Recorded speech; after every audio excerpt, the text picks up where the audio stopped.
لسردني ملا مصطفى لشورشي أيلولا لصار 1961 ملا مصطفى بو خوي كابرايتي يعني كسایەتیەکی بەهێزی نیشتیمانی بوو کە خەڵکەکە هەمووی لێی کۆبووبوونەوە.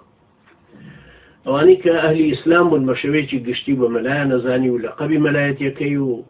ڕەفتاری خۆشی بۆ ڕێزگرتن لە دین و دینداران جێگایەکی گەورەی کردبووە لە دڵی خەڵکەکەی. و هەروەها ئەوانەی کە وردە بورجوازیش بوون و لە حیزبی شیوعی جابوو بوونەوە کە عەلی عەبدوڵڵا ئیبراهیم ئەحمەد و ئەوانی تر ئەوانش تا ڕادەیەک هەرچەنە باوەڕیان بەوە بوو ئەیانوو مەلا مستەفا دەرەبەگە، بەڵام لە هەمان کاتە نانەتوانی نفوزی ئەو کەمکەنەوە یان نانەتوانی ئاعتراف بەو نفوزە گەورەی ئەو نەکەن کە کاریگەریەکی گەورەی لەسەر بزوتنەوەی شۆڕژگەری کوردی هەیە. بەڵام بەلەمانی مەلا مستەفا یەک پارچە بوو بە عەلمانی. فەرقی بینی مەلا مستەفا و بەدرخانی گەورە بۆ نمونە ئەوە بوو کە مەلا مستەفا ئەترافەکانی هەمووی عەلمانی بوون، بێدینی بوون. شێخ مەحموودی حەفیدیش بە هەمان شێوە خۆی وەکو شێخی تەریقە و دیندار هەندێک لە دەوروبەری بێدین بوون، بەڵام بێدینەکان نەکردبوو بە مەنهەجێک کە دژایەتی دینی پێ بکەن وەکو دواییتر لە سەردەمی قاسملۆ و عەبدوڵڵا ئۆجەلان و ئیدریس بەرزانی و مەسعود و جەلال تاڵەبانی و نەوشیرا مستەفا و ئەمانەیە دەرکەوت. ئەم زەعیمانەی ناوم بردن ئەمانەی لە دوای شۆڕشی ئەیلول کە دەرکەوتن منهجی دژایەتی کردنی دینەکەیان کرد بە منهج، یعنی ئەوە نەبوو هەڵوێستێکی شەخصی بێ و تا زەمەنیش دێ بەرەو ئێمە ممەنهجترە.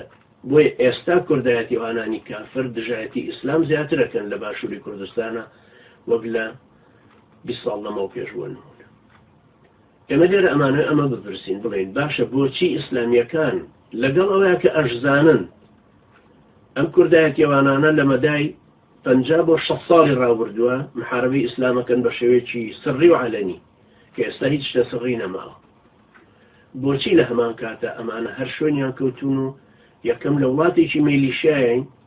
ئەگەر خۆیان ئیسلامەکان 1000 تۆژی کوڕخیان هەبێ نە پارتی نەیەکێتی ناتوانێت بەو شێوە بیان چەوسێنێت. دووهەم وڵاتێکی بێقانونە بێ دەستورە دەوڵەتێکی مەرکەزی نییە تاکو مەحکەمەی دەستوری هەبێت. هەتاکو شەکوامانە گەرە بڕاکەین دژی پارتی شکاتەکەمان لە محکەمە دەستوریەکە بکەین. ئێکە ئەم دوو شتەمان نییە. دەوڵەتێکی میلیشیایە مەنتقەیەکی میلیشیایە هەر کەس 1000 کاشکۆفی هەبوو حکمی عەلە لەقەل 30-40 گوندەکا بۆ خۆی بەو ئەفکارەی خۆی کە هەیە و سەرانەژە سەنە لەو خەڵکەدا ماوە ڕەش و ڕوتەی کە هەیە ئەو تا پەکەکە لەسەر ڕووباری تێیەت کە لە سنوورە مەلعونەکە ئەوڕێ لەبەری سەردەشتەوە دێ بۆ بەری دوکان لە پشتی شارباژیان و سەفرە و زەروونەوە ئەڕوا و لە خواری پشت دەرەوە لەو نێوانەیە بۆ بە سنووری هەردوولایەن پەکەکە لەوێ ئەتوانێت پارە لە خەڵک وەرەگرێ بە کەیفی خۆی و ناوچەش ناوچەی سەوزی ژێر کۆنتڕۆڵی یەکێتیە بەحسە کەوا بوو ئەگەر ئیسلامیەکانیش بە هەمان شێوە 1000 کلاشین کۆفڵەشانیان بوو بۆیە چەکدار تەواو هەڵەبجە و هەوراماناتەکەی خۆیانە گرتەوە یا دەشتی شارە زوریانە گرتەوە ئەیانتوانی ئەوانیش بۆ خۆیان ئیمارەتێکی ئیسلامی دروست بکەن لەوێ. بەڵام بۆچی ئیسلامیەکان لەگەڵ ئەوەشە کە لە مەدای ئەم 50-60 ساڵەیە بەردەوام تەئیدی ئەم ئەحزاب عەلمانیانیان کردووە کەچی ئەوەندە سپڵەوەیەوە فابوون لابەلایەنەوە ناکەنەوە بە بەشەریشمان نازانن. لە شۆڕشی ئەیلوولە کاریگەرەتی مەلاکان کاریگەری بوون چونکە مەلا مستەفا بۆ خۆی تەئیدی دروستکردنی یەکێتی زانایانی کرد. یەکێتی زانایان بەو سیفەتە ناکرد پاشکەوتەی خۆی بن، بەو سیفەتەی ئەوانیش بتوانن نفوزە دروست بکەن کە بەری کۆمۆنیستەکە بگرێتەوە ئازماتێک دروست بکە بۆی نەبن بەشێر پێوە وەکو ئێستاکە بوون بەژێر پێوە. بە درێژایی خەباتی کورد مەلاکان بەردەوام فتوایان داوە کە ئەمە خەباتێکی ڕەوایە و حەقە و ئەگەر جیهاد فی سەبیلیلاش نەبێ کوشتن تایە شەهید بوونە و مەنزیلەیەکی گەورەیە و لەم بابەتان. تەنانەت کۆمەڵی ڕەنجدەرانیش کاتی خۆی یەکێکیان لێ کوژرا بوو لە شەڕێکە هاتبوون بۆ باڵخێ لە شارباژێڕە ئەو کاتە قادری حاجی عەلی ئامر مەفرەزەی جەماعەتەکە بوو بە مەلاکەی وتبوو ناوی مەلا یونسە پێی وتبوو باسی شەهیدمان بۆکۆ ئەجری شەهید چونکە ئێمە شەهیدمان داوە وتبووی من باسی شەهید ناکەم چونکە ئەگەر باسی شەهید کەم باسی شەهیدی ئیسلامەکەم. ئەویش هەڵی گرتبوو خستوویە ناو حەوزی ئاوەکەوە کە زستانیش ئەم هەموو زوڵمەی کە ئەوانیان کرد لەگەڵ ئەوەشە ئەهلی ئیسلام بەردەوام هەر تەئیدی کرد. لشربراني جود وجوقدا جود وجوقد يعني جبهة وطني ديمقراطي وجبهة وطني عراقي ديمقراطي أو دو جبهة بني كان بارتي لمبر ويا كان يتشتش لو بربو أما أنا الشاخ وشيء وكان يشاوك ودرن دبا يكتري أنا تشاو يكتري أنا خوارتر وكشون قال جورك تيبر بنو يا حيواناتي تشركن لو درستو شاخ وشيء بيعوي لسه هيج تهبي بيعكس تدخلي كردو من غير حكومة صدام روسي كبد شكتر في هردولاني ترجيع كردو يارمتي أدان وبلان وأسرار يردولاني أدابا يكتري بويزاتر شرغلانة كبكر لقل وشا ملاي كردو بزتنوي إسلامي كهات وجود وحوت حزبي علماني هبون بزتنوي إسلامي هرتئيدي أواني كرد لانتفاضة كان الرابرين كان بزتنوي إسلامي كيكمين واجهي إسلامي كان بولا كردستانا هرتئيدي كرد صالين وتدو كبرلمان تشكيل كراو انتخابات بو بظلم الجبروتي خوان آني تريان خستلاو وتيام زوتنو إسلامي لسلطة بيانجتنا ولا برونات واني بيت البرلمان ما صاحبي كاكا محمود رحمة إخوالي بفرموي باشي وخوا كايا قرنو آواتي كرده الندي إما هيج شك مان ليونا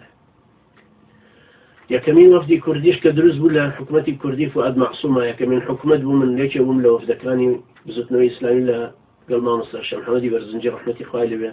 لخزمتي الروشتين بو بيروز باي كردن لفؤاد معصوم هیچ گلەی و گازاندەیەکمان لەسەریان نەکردو هیچ داواکاریەکیشمان لێ نەکرد داوامان لێکردن کە خۆیان پێکەوە بتوانن بژن بەڵام نەیانتوانێت ئەو شەڕی کەس نەزانیان دامەزران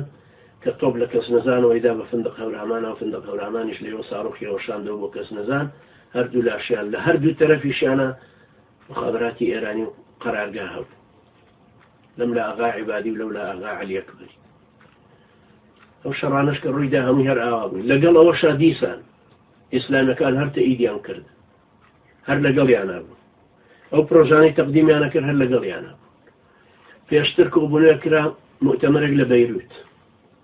لە زمانی سەدامەوە پێش زمانی احتیلال و پێش نەوەتویە پێش ڕاپەڕی بزوتنەوەی ئیسلامی وەفدەکەی کە لەوێ بوو هەموو ئەوانی تر معجب بوون بە وەفدی بزوتنەوەی ئیسلامی چکە بە زمانەکانی عەرەبی و تورکی و فارسی و ئینگلیزی وانە هەموو قسەیە کرد و دوو دکتۆرای هەبوو برایکی بەڕێز بوو لە نەمساوە هات وەفدی بزوتنەوەی ئیسلامی بە هەموو ئەو کاتەکە ماوەس شێخ لەتیفی بەرزنجی ڕەحمەتی خوای لەوێ بوو هەموویان تەئیدی ئەویان کرد کە بەڵێ بۆ فیدرالیەکە ئێمە لەگەڵ پارتی وێچێتین هەموو پلانێکی قەومی ئیسلامیەکان تەئیدیان کرد دوای ئەو مؤتەمەری ڤیەن ناگیرا لە نەمسا بە هەمان شێوە وەفدی بزوتنەوەی ئیسلامی تەئیدی کردن و وتی ئێمە تەئیدی ئەو مەطالیبانە ئەکەین کە بەرەی کوردستانیە پارتی وێچێتی داوایەکە پاشان مؤتەمەری سەلاح الدین بوو ئەمە هەر لەسەر فیدرالیەک پاشان مؤتەمەری سەلاح الدین بوو کە ئەحمەد چەلەبی وانە تازە هاتبوونەوە ناوەوە لە بە هەمان شێوە وەفدی بزوتنەوەی ئیسلامی بەشداری تیا کرد لە سەلاح الدین و تەئیدی فیدرالیەکەشی کرد و لەگەڵتان نابووین شان بەشان هەی سپڵەی بێوەفا بەڵام بزانە کوردایەتیوانانی ملحید و بێدینی کورد چیان بە ئیسلامیەکان کرد لە پەراوێزکردن لە زیندانیکردن لە دەرکردنی قانونی دژە تیرۆری عن دژە ئیسلام لە دروستکردنی دەستگای دژە ئیسلام پاشان لە متابعەکردنی مزگەوتەکان داخستنی مزگەوت ڕۆخاندنی مزگەوت دەرکردنی مەلا اغتیالی مەلا یعنی سەیری ئەم هەموو جەرائیمانە کە بەرامبەر بە ئاهلی ئیسلامیان کرد ئەمانەشیان هەموو کرد تەنانەت یەکێکی وەکو کاک محەممەد حەکیم لە کۆمەڵی ئیسلامی ئەیوت شەکواکە ئەوە بۆ ئەیوت ئێمە ئەو هەموو خەباتەمان لەگەڵیانە کردو ئێستا داواکەین 200 پۆلیسمان بۆ تەعیینکەن کەچی نایکەن یعنی دێوە تەسەورکەن حرکەتێکی چەکداری لە زمانی کیمیاویەوە لەگەڵ ئەم کوردایەتیوانە مولحیدانەیە بووە ئێستا بەرهەمەکەیە خۆنەوانە 200 بیرەنەوت وەرەگرن کەچی کاک محەممەد حەکیم داواکە لە 200 پۆلیسمان بۆ تەعیینکەن نایکەن سەرباری ئەوە یەکگرتوو لە 94ەوە کە دروست بوون وەک سێبەر بە دواتانەوەی وجودی خۆی لە ئێوەیە تواندۆتەوە کەچی لە یەک ڕۆژە لە لای پارتی 16 مەقڕی سووتێنرا خەڵکێکی مسلمانی بە ئەدەب تایە سووتێنران بیرتان دێنمەوە چۆن جەبار فەرمان و جەماعەتی یەکێتی فعی لاسیکیان خلە کردەوە بۆ سەر مزگەوتی ئیمان لە سلەیمانی مزگەوتی مەلا عومەری چنگیانی و پاشان دەبەغازیان فڕێدایە ناوە بۆی بتەقێتەوە لەگەڵ ئەو هەموو هجوومەیە کە ئەیان کردە سەرەوە کە چەند کەسێکی تیا بوو تەلەبەی کەلاری ئازا و جوامێر و نەبەست کە دیفاعیان لە خۆیانە کرد بەڵام سەیری کە دوایش کە جیران هێنایان نەدەرەوە کردویان نە کۆستەرێکەوە حاجیەک هاتووەی بیان سووتێنن پارەی کۆستەرەکە ژەدەن يعني سيري كان لقل أم همو إجرامي بارتي ويشتي كبرانبر أهل الإسلام ينكرد أهل الإسلام هر تأييد ينكردون لبر حالتي كردايتي كهموي استاشر وهاي بەڵام بزانە سپڵەیی و بێوەفایی و هیچ و پوچی کوردایەتیوانان گەشتۆتە چ ڕادەیەک. ئەبینی ئەوانی کە زیندانی ئیسلامین لە هەموو کە زیاتر بێزەمەنە کاگوەلی زاخۆی لە 99 لە سجنە نە محاکەما کرد 18 ساڵە نە پێڵەن لەسەر چییە نە ئومێدی ئازادبوونی هەیە حقوق إنسان تدخلي كر ما أسمع العثماني برحمة بيت تدخلي كر مشهداني كرئيس برلمان عراق وتدخلي كر بارتي هرب لوت برزي حتى رجع الشمشير لوتي دينا تخوار وهروا بلوت برزي رفتارك جنيه كوتشار ونابشي وجيش ومن رابورتكاني ما في إنسان ألان كاق وليد لجولو سيو هشتي لي ماوت وزنك ألان كتشون بيني بيانا جا تەماشاکەن یەکی وەکو کاگوریا احتیلال گرتوێتی و لای پارتی کەس نازا لە خەبەریچ یەکی وەک کاگاسۆ ئەو هەموو محنەتانەی بەسەرا هات بەڵام ئیستعدادیان نەبوو شوێنەکەی بگۆڕن کاک ئەیوب کاک هەڵگورد ئەو عەزیزانەی تر کە لە زیندانن لە لای پارتی هەموو یەکی 14 بۆ 18 ساڵ لە زیندانی پارتیان لە مواجهەیان لە شوێنیان شوێنە لە زیندانی بەشەر ناچێت ئەوانەی لای یەکێتی هەرونن ئەوەی لای پارتیە زانی کە شوێنیان سەختە هەندێکیان بزرن بەڵام ئەوانەی لای یەکێتی هەرجارە 13 کەسیان هەر بزرن لەر نازانین چین لە کوێن ماونیاننا کاک قودس کاک عەبدولحەمیدی باوەنوور کاک ڕزگاری سلەیمانی کاک کەمالی هەولێری یا ئەوانی تر لە کوێن نامەی کاک قودس بە ڕێگای سەلیب ئەحمەرە هاتووە یعنی ماوە ئەی ئێستا بۆ هیچ ئەسەرێکی نییە ئەم کوردایەتیەوانە کافرە ملحیدە دژ بە ئیسلامانە ئەمانەی دژ بە ئیسلام و دژ بە مسلمان و حاقتر بوون ئێستا چونکە هەتا غەرب شتێکیان بۆ بکە بە مەرجەگەیکە محارەبەی ئیسلامەکە بکە سەرمایەدارانی دەرێ دەوڵەتانی دەرێ استعمارانی ڕۆژئاوا و ئەمریکا لە پێش هەموویانەوە مەجالی هیچ شتێک بە کورد نادەن حتا سەرانی کورد مەجبور نەبن لە ئیسلامەکە بدەن جا ئێوە سەیریکەن عەزیزان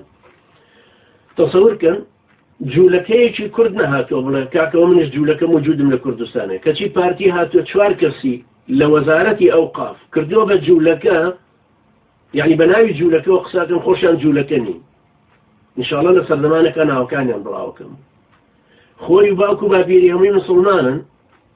بنجوش نین بە دەرێ و لێرێڵە بنجوی عنی لە ئەساس و باپیرێکیان جوولەکە بوو سەیرەوەی ئەمانە کە بەناوی جوولەکە و ئیسرائیلی شەو قساکەن لە ئیسرائیل هیچ کەسێک اعترافیان پێ ناکە بەڵام لە لای پارتی دایناونەوە ئەمانەش جوولەکەن بۆی بڵێن 8 دین لە کوردستانە ئەوە زەردەشتیە و مەسیحیە و یەهودی و هەردوو بابەتانی تر لەگەڵەوەشا سەیریکەن ئەهلی ئیسلام بەردەوام هەر تەئیدی ئەمانەیان هەر کردووە بەڵام ئایا وەفای ئەمانە چییە